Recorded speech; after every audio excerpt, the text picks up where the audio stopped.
सत्यमगिरी महाराज के चरणों में नमन। इस कैलाश कुटिया के पावन स्थल पर विराजमान आप सभी भक्तजनों के श्री चरणों में नमन। अभी आदरणीय गुरुदेव का आदेश हुआ और ये हमारा परम सौभाग्य है कि इस प्रकार के संतों के सानिध्य में हम जैसे सांसारिक लोगों को अपनी बात कहने का अवसर मिलता है, ऐसे निर्मल संत जो अपनी बात, अपना आदेश, अपना उपदेश के साथ हम सब जो भक्त इनके पास आते हैं, इनके मन में क्या व्याख्या है, क्या हमारे भाव है, क्या हमारे विचार है, इस प्रकार के विचारों को सब लोगों के सामने प्रकट करने का जो आपने ये आज पावन सानिध्य दिया, इस प्रकार का निराला सानिध्य गुरुदेव मैंने ये पहली बार देखा किसी संत के समागम में या संत के आश्रय स्थल पर कि आने वाला भक्त अपनी बात रख सके। वाकई हम जोधपुर के लोग और यहाँ विराजमान सभी सज्जन सौभाग्यशाली है कि आप जैसे निर्मल संत का आगमन हुआ और हम जैसे सांसारिक जीवन में व्यापन करने वाले लोगों को अपने मन की बात कहने का भी आपने अवसर दिया। सदैव आपका ये पावन सानिध्य, आपका ये आशीर्वाद हम सभी के ऊपर बना रहे। ऐसे मैं प्रभु श्री राम और शंकर महादेव से प्रार्थना करता हूँ कि आप जैसे संतों के सानिध्य में हम जैसे सांसारिक लोग सदैव आगे बढ़ते रहें। गुरुदेव, आप जोधपुर की इस पूज्य पवित्र भूमि पर विराजमान है। ये संतों की तपस्या की स्थली है। आप जैसे संत यहाँ तपस्या कर रहे हैं और हम जैसे लोगों को यहाँ आपसे मिलने का अवसर मिलता है, ये हमारा सौभाग्य है। अभी छोटे भाई स्वाई सिंह जी अपनी बात रख रहे थे। हमारा आपके माध्यम से इतना ही निवेदन रहेगा कि जो भक्त यहाँ विराजमान है और जो यहाँ अड़ोस पड़ोस में निवास करने वाले लोग हैं, ये हमारा सौभाग्य होता है कि हमारे शहर में, हमारे कस्बे में हम जहाँ निवास करते हैं वहां पर इस प्रकार के संतों का आगमन होता है। संतों की इस प्रकार की कथा में आकर जो लाभ हम लेते हैं, सांसारिक जीवन है, ये मोह माया है, कभी छूटने वाली नहीं है।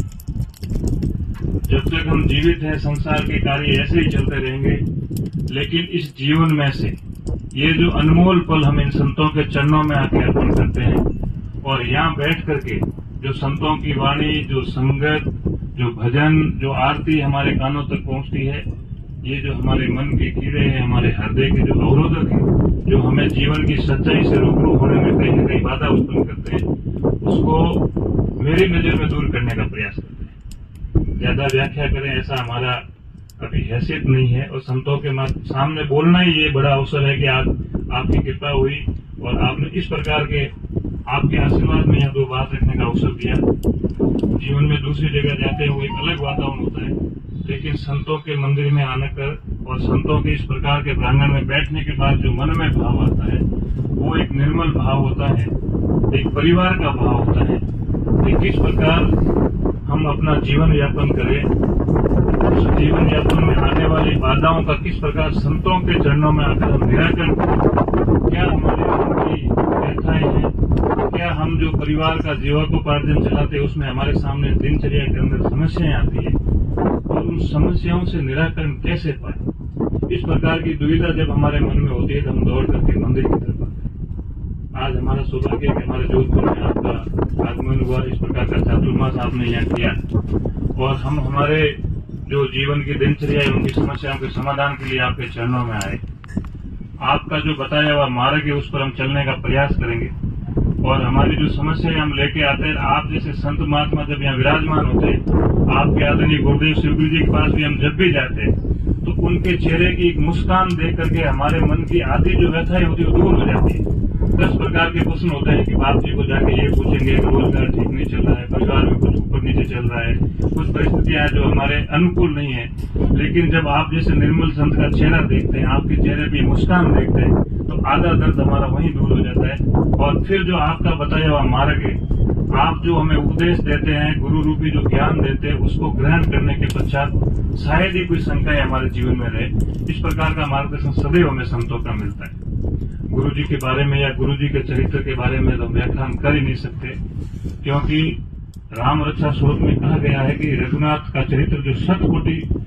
विस्तार वाला है और उसका एक एक अक्षर भी महान पापों का नष्ट करने वाला है। तो संतों की साधना से ही, संतों के दर्शन मात्र से ही जो जीवन के पाप है, जो हमारे मन के पाप है, वो दूर हो जाते हैं। तो आपके दर्शन में सदैव मिलते रहे, आपका मार्गदर्शन सदैव मिलता रहे और हम जो आपके द्वारा मिले हुए जो उपदेश है जीवन में ग्रहण करके नशे की प्रवृत्ति से दूर रह के परिवार के अंदर आने वाली समस्याओं का आपके माध्यम से निराकरण करके छोटे मोटे उतार चढ़ाव को पीछे छोड़ करके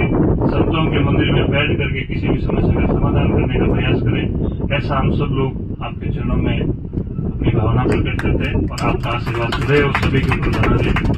जय श्री